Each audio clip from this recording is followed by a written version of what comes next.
तो दोस्तों आज मैं एक्सप्लेन करने वाला हूँ एक कोरियन हॉरर मूवी को जिसका नाम है मेटामॉर्फोसिस, जो कि 2019 में आई थी और ऑफिशियली 2020 में रिलीज की गई। इस मूवी को डायरेक्ट किया है होंग सॉन किम ने। और दोस्तों इस मूवी का जो नाम है उसी के अंदर इस मूवी का मीनिंग भी छुपा हुआ है। मेटामॉर्फोसिस का मतलब होता है अपना रूप बदलने वाला। और इस मूवी के अंदर हम एक ऐसी ही पावरफुल इविल स्पिरिट को देखने वाले हैं जो कि जीसस क्राइस्ट से भी नहीं डरती और वो लोगों को बहुत ही भयानक तरह से मारती है और उनका मजाक भी उड़ाती है। और दोस्तों मैंने हाल ही में रेड शूज नाम की एक और कोरियन हॉरर मूवी को एक्सप्लेन किया है जो कि काफी बेहतरीन है। तो अगर आपने उसको नहीं देखा है तो जाकर देख लीजिए, आपको लिंक नीचे डिस्क्रिप्शन में मिल जाएगा। तो चलिए अब बिना किसी देरी के चलते हैं सीधा वीडियो की तरफ। तो भाई मूवी की शुरुआत होती है और हम जुंगसू नाम के एक प्रीस्ट को देखते हैं और जुंगसू एक लड़की पर एग्जॉर्सिज्म परफॉर्म कर रहा होता है। लड़की की हालत को देखकर पता चल जाता है कि वो बहुत दिनों से किसी इविल स्पिरिट के द्वारा पजेस हो चुकी है और इतने दिनों में उस इविल ने लड़की की बॉडी स्ट्रक्चर को अच्छे से बिगाड़ दिया था। एग्जॉर्सिज्म के दौरान इविल स्पिरिट पादरी का ध्यान भटकाने के लिए कुछ न कुछ कहता ही रहता है, लेकिन जुंगसू यहाँ पर कंसंट्रेशन के साथ अपना एग्जॉर्सिज्म चालू रखता है। मगर ये इविल जो भी है यहाँ पर बहुत ही पावरफुल है। एग्जॉर्सिज्म के दौरान इविल बहुत सा ड्रामा दिखाता है और उसे क्रॉस और होली वाटर के पास होने से बहुत दर्द हो रहा है। लेकिन यहाँ पर कुछ टाइम बाद इविल अपनी असली ताकत दिखाता है और जुंगसू पर हंसते हुए ये कहता है कि इस लड़की को तुम पर बहुत भरोसा था पादरी, बेचारी लड़की। ये सब देखकर जुंगसू एग्जॉर्सिज्म का लेवल बढ़ा देता है और लड़की के सर पर हाथ रखकर प्रेयर्स करने लगता है। अब तभी ये इविल स्पिरिट उस लड़की की आवाज में उसकी मदर को बुलाते हुए ये कहता है कि माँ ये पादरी कुछ अजीब है। और इस बात से उसके कहने का मतलब होता है कि पादरी उसके साथ में कुछ गलत हरकत कर रहा है। अब उस लड़की की मदर जो कि रूम के बाहर खड़ी हुई थी, उसे सही में ये लगता है कि पादरी कुछ गलत काम करने वाला है और वो दरवाजा खोलकर अंदर आ जाती है और एग्जॉर्सिज्म के फ्लो को तोड़ देती है। इसी टाइम पर इविल को मौका मिल जाता है और वो रस्सियां तोड़कर खिड़की पर जाकर बैठ जाता है ताकि वहां से कूदकर वो उस लड़की की जान को ले सके। मगर जैसे ही लड़की गिरने वाली होती है, जुंगसू जल्दी से जाकर उसका हाथ पकड़ लेता है और वो लड़की हवा में लटक जाती है। अब इविल लड़की की माँ को भी पजेस कर लेता है और पीछे से जुंगसू को ये कहता है कि जब इस दुनिया में तुम्हारे गॉड ने जन्म भी नहीं लिया था, उसके पहले से हम इस दुनिया में एग्जिस्ट करते हैं। और फिर एकदम से वो वापस लड़की में आ जाता है और ये कहता है कि जैसे तुम्हारे गॉड हर तरफ हैं, उसी तरह हम भी हर तरफ मौजूद हैं और मैं इस दुनिया में वापस आऊंगा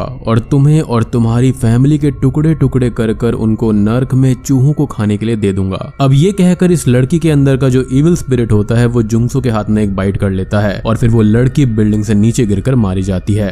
अब जुंगसू पीछे घूमकर देखता है तो लड़की की माँ भी रूम से भाग चुकी होती है और जुंगसू बस अफसोस में वहीं खड़ा रह जाता है। फिर सीन चेंज होता है और हम जुंगसू के बड़े भाई की फैमिली को देखते हैं जो कि दूसरे घर में शिफ्ट हो रहे थे। यानी कि ये पहले एक साथ ही रहा करते थे, लेकिन इस हादसे के बाद में ये अलग हो गए थे। मतलब हुआ ये कि जिस औरत की बेटी मूवी की शुरुआत में मारी गई थी, वो औरत जुंगसू को लेकर सोसाइटी में बैड रूमर्स फैलाने लगती है, जैसे कि इविल ने उसे लास्ट टाइम में कहा था, क्योंकि उस लड़की की मदर तो एग्जॉर्सिज्म के टाइम बाहर थी, इसलिए उसको कुछ खास पता ही नहीं होता कि रूम में हुआ क्या था। और इन बैड रूमर्स की वजह से जुंगसू के बड़े भाई की फैमिली को सोसाइटी में बहुत ही ज्यादा शर्मिंदा होना पड़ा, जिसकी वजह से वो घर चेंज करने पर मजबूर हो गए। और बात इतनी सिंपल भी नहीं होती, क्योंकि यहाँ पर पहले से ही जुंगसू को लेकर परिवार दो हिस्सों में बटा हुआ था। अब यहाँ पर सीन ऐसा होता है कि जुंगसू के बड़े भाई यानी गैंगू और उनकी बड़ी बेटी सोंगवू जो होते हैं वो उस पर विश्वास करते हैं, लेकिन गैंगू की छोटी बेटी और वाइफ यंगजू उस औरत के फैलाए हुए रूमर पर भरोसा कर लेते हैं, जिस वजह से ये सब अलग अलग हो जाते हैं।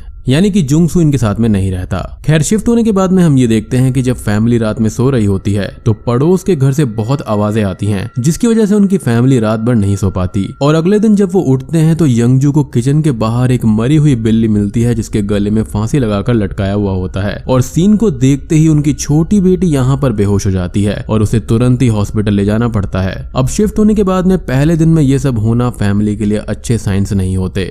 अब छोटी बेटी के डिस्चार्ज होने के बाद में जब फैमिली उसे लेकर घर पर आती है तो ये देखती है कि उनके पड़ोसी ने अपनी गाड़ी उनके पार्किंग एरिया में लगा रखी है। और अब गैंगू गुस्से में अपने पड़ोसी के घर पे जाता है ताकि वो उसे ढंग से समझा सके, लेकिन ये क्या, जब वो उसके घर के अंदर घुसता है तो ये देखता है कि वहां पर बहुत से जानवरों की डेड बॉडीज पड़ी हुई थी और घर के अंदर ढेर सारे पक्षियों को मारकर सीलिंग से लटकाया हुआ था, जिस तरह से बिल्ली को उनके किचन के बाहर लटकाया गया था। अब ये सीन देखकर गैंगू ये समझ जाता है कि हो या ना हो ये बिल्ली को इसी आदमी ने मारकर वहां पर लटकाया होगा। अब गैंगू ये सब देख ही रहा होता है कि तभी एक आदमी उसके पीछे आ जाता है और वो गैंगू को बहुत ही सीरियस लुक्स देता है। वो डरते हुए कहता है कि तुम्हारी गाड़ी मेरे पार्किंग एरिया में लगी हुई है, मगर वो आदमी इस बात का कोई भी रेस्पॉन्स नहीं देता और गैंगू डर कर वहां से निकल जाता है। फिर हम ये देखते हैं कि रात को वही पड़ोसी फिर से दोबारा शोर कर रहा होता है और इस चक्कर में फैमिली सो नहीं पाती। अब गैंगू इससे